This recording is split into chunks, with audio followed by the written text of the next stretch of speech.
तो sunrise news पर आपका स्वागत है। आज हमारे साथ वरिष्ठ पत्रकार अंदरुल बारी हमारे साथ जुड़ रहे हैं। आपका भी स्वागत है सर और आज आपके साथ हम अहम मुद्दों पर चर्चा करेंगे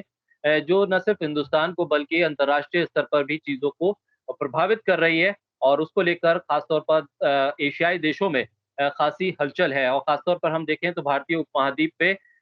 वो घटनाएँ जो ख़ास तौर पर लोगों को प्रभावित कर रही हैं, यहाँ की राजनीति को ज़्यादा प्रभावित कर रही हैं, उस पर हम चर्चा करेंगे। खास तौर पे मुद्दे कश्मीर से जुड़ा है और जहाँ पर अब राजनीतिक जो गतिविधियाँ हैं वो बहाल होती हुई कुछ हद तक दिख रही हैं क्योंकि 2 साल का वक़्त ऐसा गुज़रा कश्मीर में कि जहाँ तमाम चीज़ें बंद रहीं और उन तमाम बंद होती चीज़ों के बीच जो रिप्रेज़ेंटेशन था जम्मू कश्मीर का पॉलिटिकल रिप्रेज़ेंटेशन वो कहीं न कहीं या तो नज़रअंदाज हो गया या नज़रबंद हो गया। उसके साथ-साथ हम आज बात करेंगे जो हालात दिल्ली के भीतर बनाने की कोशिश हो रही है या बन रहे हैं वो क्या कुछ है जंतर-मंतर पे जो नारेबाज़ी हुई उसके बाद गिरफ्तारी और फिर आज एक और प्रदर्शन उसी जंतर-मंतर पर हुआ। इस पर नज़र रहेगी साथ ही अफ़गानिस्तान का ज़िक्र करेंगे जहाँ तालिबान एक बार फिर लगातार एक्सपेंड हो रहा है, अपनी जगहों को वापस कैप्चर कर रहा है और अमेरिका वहाँ से जा रहा है। इन हालात में हिंदुस्तान कहाँ है, इसका ज़िक्र करेंगे। तो शुरुआत करते हैं राहुल गांधी के जम्मू कश्मीर दौरे से किस तरह से आप इस दौरे को देखते हैं? क्योंकि कश्मीर में पिछले 2 साल से जो हालात हैं, एक तरफ तो कोरोना था, दूसरी तरफ 370 हटने के बाद की जो गतिविधियाँ थी, एक तरह से जैसा मैंने शुरुआत में कहा या तो पॉलिटिकल लीडरशिप नज़रअंदाज हो गई या नज़रबंद हो गई। इन तमाम हालात में अगर राहुल गांधी वहाँ पहुँचते हैं, खास तौर पर पॉलिटिकल लॉबी को क्या मैसेज है और वहाँ के आवाम को क्या मैसेज जा रहा है? बहुत शुक्रिया शाकिर, जिस तरह से आपने राहुल गांधी के जम्मू कश्मीर दौरे का ज़िक्र किया है। ज़ाहिर है कि 2 दिवसीय दौरा है, तमाम लोगों की इस दौरे पर निगाहें लगी हुई थी और जब आज वो श्रीनगर में संबोधित कर रहे थे लोगों को, बड़ी तादाद वहाँ पर देखने को थी। लेकिन एक दिलचस्प चीज़ वहाँ पर जो ये देखने के लिए आई कि एक तो पार्टी के अंदर जिस तरह से अलग-अलग गुट काम कर रहे थे, ख़ास तौर से जो है सीनियर नेता गुलाम नबी आज़ाद साहब का अगर हम ज़िक्र करें, वो अपनी टोली के साथ अलग थे। उसके अलावा जो पार्टी अध्यक्ष जम्मू कश्मीर के हैं, मीर साहब, वो अलग उनका एक गुट है। इसके अलावा सैफुद्दीन सोज साहब जो कि पूर्व केंद्रीय मंत्री हैं और वरिष्ठ नेता जम्मू कश्मीर के हैं, उनका भी एक अपना एक अलग गुट है। तो संगठनात्मक तौर पर अगर हम तमाम चीज़ों को देखें, कहीं न कहीं एक तीनों का एक स्टेज पे नज़र आना पार्टी के लिए एक अच्छी जो है खबर कहा जा सकता है, क्योंकि इससे पहले आपको याद होगा कि पिछले समय जब गुलाम नबी आज़ाद साहब ने अपने जो 23 नाराज़ नेता कांग्रेस पार्टी के वरिष्ठ नेता थे, उनकी बैठक वहाँ पर बुलाई थी। हालाँकि उससे कुछ पहले उन्होंने प्रधानमंत्री नरेंद्र मोदी की तारीफ़ की थी, तो ये माना जा रहा था कि शायद गुलाम नबी आज़ाद जो है, हो सकता है कि बीजेपी की तरफ चले जाएँ। लेकिन जो है उन्होंने जब वहाँ बैठक बुलाई और एक मैसेज दिया, उन्होंने साफ तौर पे ये कहा कि पार्टी बदलने का इरादा नहीं है, सीधे तौर पर एक संदेश देना ये था पार्टी का जो अपना नेतृत्व है, उनकी अहमियत को समझे और ज़ाहिर है कि कहीं न कहीं बाद में उस अहमियत को समझा गया और अहम ज़िम्मेदारियाँ वहाँ पर दी गई हैं गुलाम नबी आज़ाद को। तो कुल मिलाकर के अगर देखा जाए पार्टी लेवल पे राहुल गांधी ने जिस तरह से तीनों नेताओं को एकजुट करके एक मैसेज देने की जम्मू कश्मीर और साथ-साथ पूरे मुल्क की आवाम को एक मैसेज देने की कोशिश की है वहाँ पर कि पार्टी वहाँ पर पूरी तरह से मजबूत है। एक लंबे समय से जम्मू कश्मीर में कांग्रेस कमज़ोर स्थिति में है। हालाँकि मुख्यमंत्री रह चुके हैं गुलाम नबी आज़ाद साहब। उस जो है पोज़ीशन को कांग्रेस हासिल करना चाहती है। यही वजह है कि एक मैसेज वहाँ पर देना था।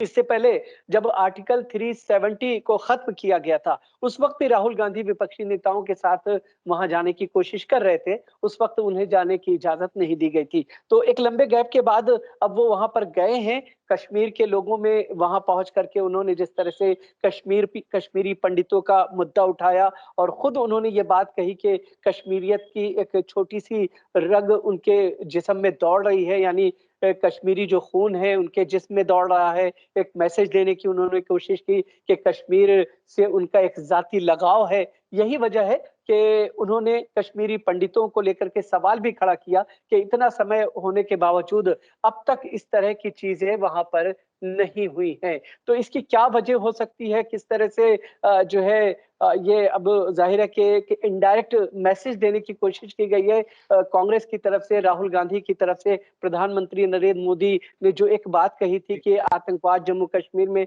खत्म हो जाएगा, कंट्रोल हो जाएगा, अलगाववादियों पर कंट्रोल कर लिया जाएगा। लेकिन वो तमाम की तमाम चीज़ें जो कश्मीर का एक उत्थान की उन्होंने बात की थी, आर्टिकल 370 हटाते हुए, तो वो तमाम की तमाम चीज़ें बस एक जुमला भर साबित हुई हैं और ये कश्मीर की जनता समझ रही है। और यही वजह है कि जिस तरह की पब्लिक वहाँ पर नज़र आई और राहुल गांधी जब बोल रहे थे और जिस तरह का ये कहा जा सकता है कि पब्लिक का सेंटीमेंट था, वो ऐसा लगता है कि राहुल गांधी उस खोई हुई अपनी पोजीशन को, कांग्रेस की खोई हुई पोजीशन को दोबारा हासिल करने की कोशिश में लगे हुए हैं और कामयाब होते हुए दिखे हैं शाकिर। बिल्कुल, लेकिन जिस तरह से कश्मीरी पंडितों का अगर राहुल गांधी ज़िक्र करते हैं तो कहीं ये एक सेल्फ गोल के तौर पर तो नहीं देखा जाएगा क्योंकि सवाल ये उठेगा कि कांग्रेस लंबे समय तक शासन में रही। कांग्रेस की तरफ से क्या कदम उठाए गए? अगर राहुल गांधी आज बीजेपी से कश्मीरी पंडितों पे सवाल करेंगे, तो बीजेपी पलट के ये कहेगी कि आपका शासन सबसे ज़्यादा था, आपने क्या किया ये बताइए। कहीं ये मुद्दा उठाना सेल्फ गोल के तौर पर तो नहीं देखा जाएगा? देखिए, सेल्फ गोल चूँकि कांग्रेस के लिए इसलिए नहीं कहा जा सकता कि अगर जम्मू कश्मीर के पूरे हालात को, जम्मू कश्मीर के सिनेरियो को ले देखा जाए, ज़ाहिर है, हम ज़रूर कहते हैं कि ये भारत का इंटीग्रल पार्ट है और ये भारत सरकार की पॉलिसी है और साथ ही साथ जो है भारत सरकार का ये मानना है कि जम्मू कश्मीर भारत का इंटीग्रल पार्ट है। लेकिन अंतर्राष्ट्रीय पैमाने पर जो है एक इसे पाकिस्तान बराबर कोशिश करता रहा है कि ये एक विवादित मुद्दा है। आज जम्मू कश्मीर जिस स्थिति में मौजूद है, यानी आर्टिकल 370 हटाए जाने से पहले तक धीरे-धीरे जिस तरह से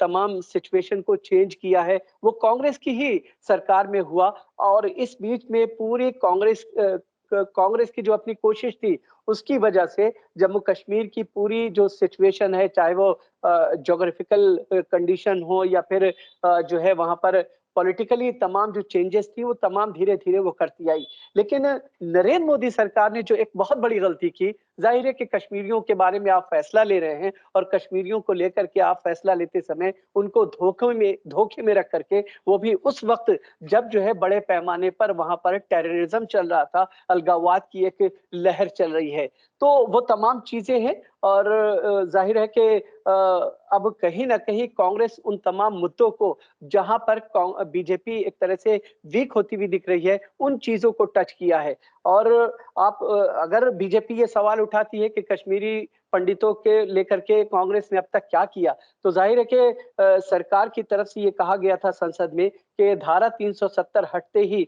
जम्मू कश्मीर की तस्वीर बदल जाएगी, वहाँ पर विकास की बयार बहने लगेगी, कश्मीरी पंडित अपने घरों में लौट जाएँगे। चलिए बढ़ते आगे कश्मीर से दिल्ली का रुख करें। दिल्ली में पिछले कुछ दिनों से जिस तरह के वीडियो सर्कुलेट हुए सोशल मीडिया पे और जंतर-मंतर पे जिस तरह के नारे लगे, उसके बाद चौतरफा दिल्ली पुलिस पर लोगों ने सवाल किया और दिल्ली पुलिस ने जो एफआईआर की अज्ञात लोगों के खिलाफ। फिर लोगों ने सवाल करना शुरू किया कि जो लोग वीडियो में स्पष्ट तौर पर दिख रहे हैं, जो ऑर्गेनाइज़र हैं, जिनके नाम खुले तौर पर हैं, आखिर एफआईआर नामज़द क्यों नहीं हुई? बाद में अब गिरफ्तारी भी हुई है और आज जो एक तरह से उस तरह के जो मार्च जो जिस पे ये तमाम भड़काऊ भाषण किए गए, भड़काऊ नारे लगाए गए, उसके जवाब में आज एक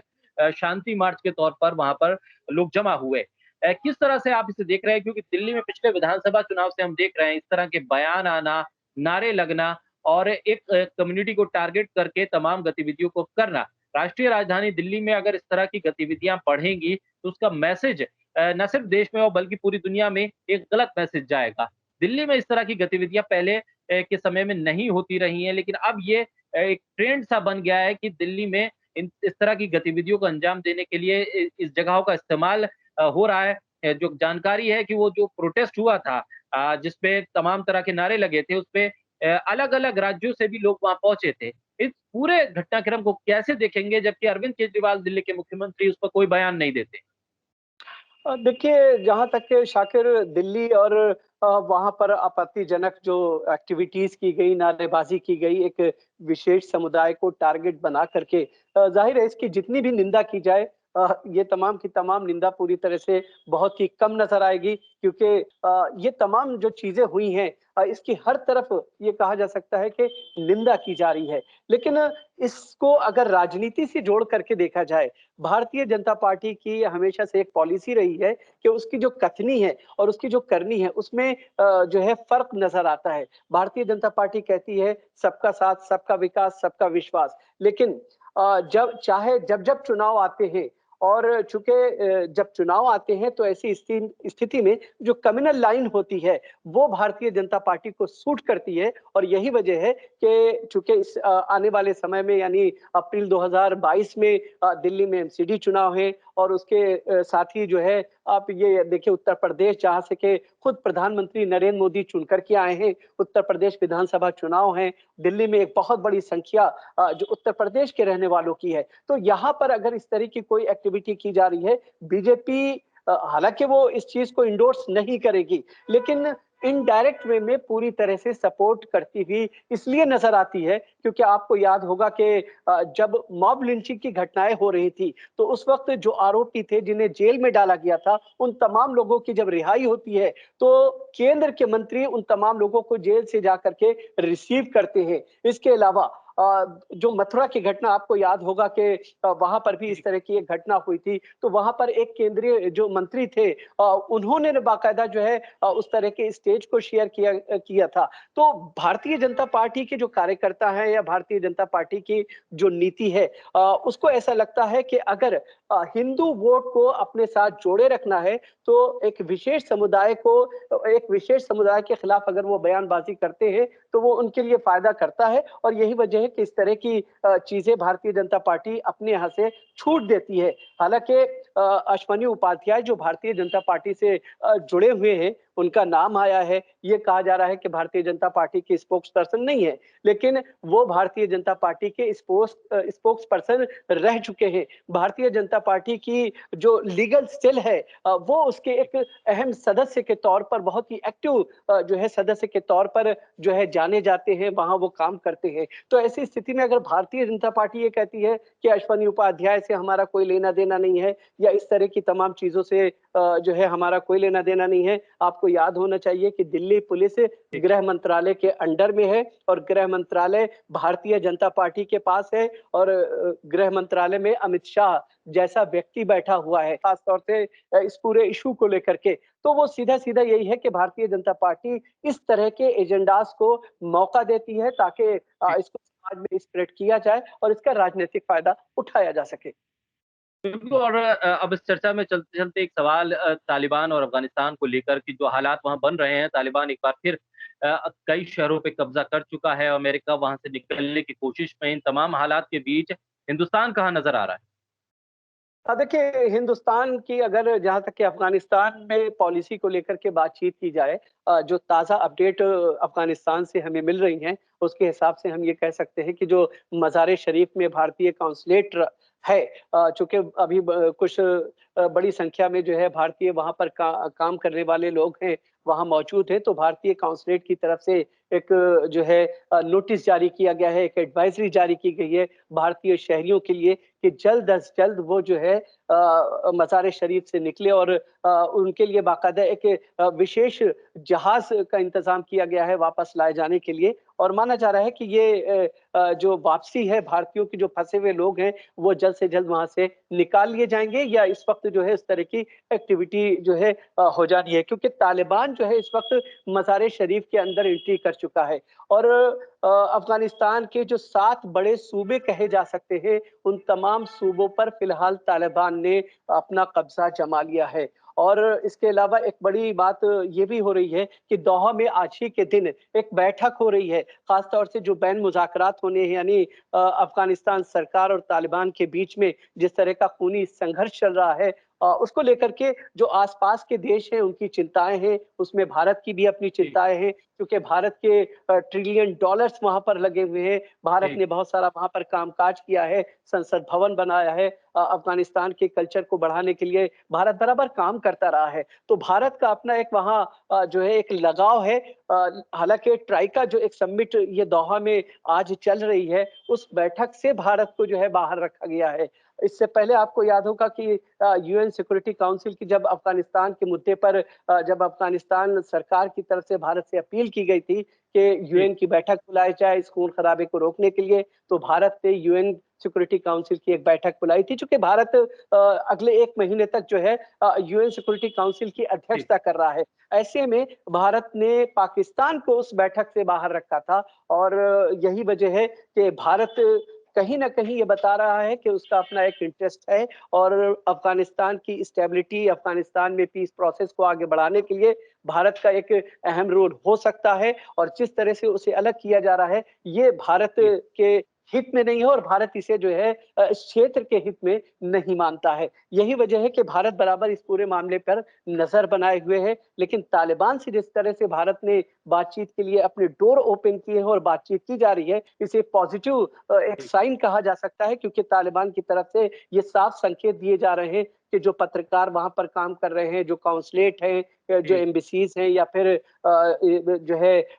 जो वर्कर्स वहाँ पर काम कर रहे हैं, उन्हें किसी तरह का कोई नुकसान नहीं जी। पहुँचाया जाएगा। बट ये कहा जा सकता है चूँकि इस वक़्त जंग का माहौल है तो तमाम उन चिंताओं को देखते हुए भारत सरकार इस तरह का कदम उठा रही है और अपने शहरियों के लिए उसने एक विशेष एडवाइज़री जारी की है कि जल्द से जल्द मज़ार शरीफ और अफ़गानिस्तान के अलग इलाकों में अगर कोई व्यक्ति भारतीय फँसा हुआ है, तो उसे तुरंत निकाल लिया जाए। बहुत शुक्रिया आपका तमाम मुद्दों पर चर्चा करने के लिए, हमारे साथ जुड़ने के लिए और सनराइज़ न्यूज़ के तमाम दर्शक इस चर्चा को किस तरह से देख रहे हैं, उनकी क्या राय है, इन तमाम मुद्दों पर कमेंट बॉक्स में ज़रूर बताएँ और सनराइज़ न्यूज़ के यूट्यूब चैनल को लाइक कीजिए, सब्सक्राइब कीजिए और शेयर कीजिए। अंदर सर आपका बहुत शुक्रिया तमाम चर्चा में हमारे साथ जुड़ने के लिए।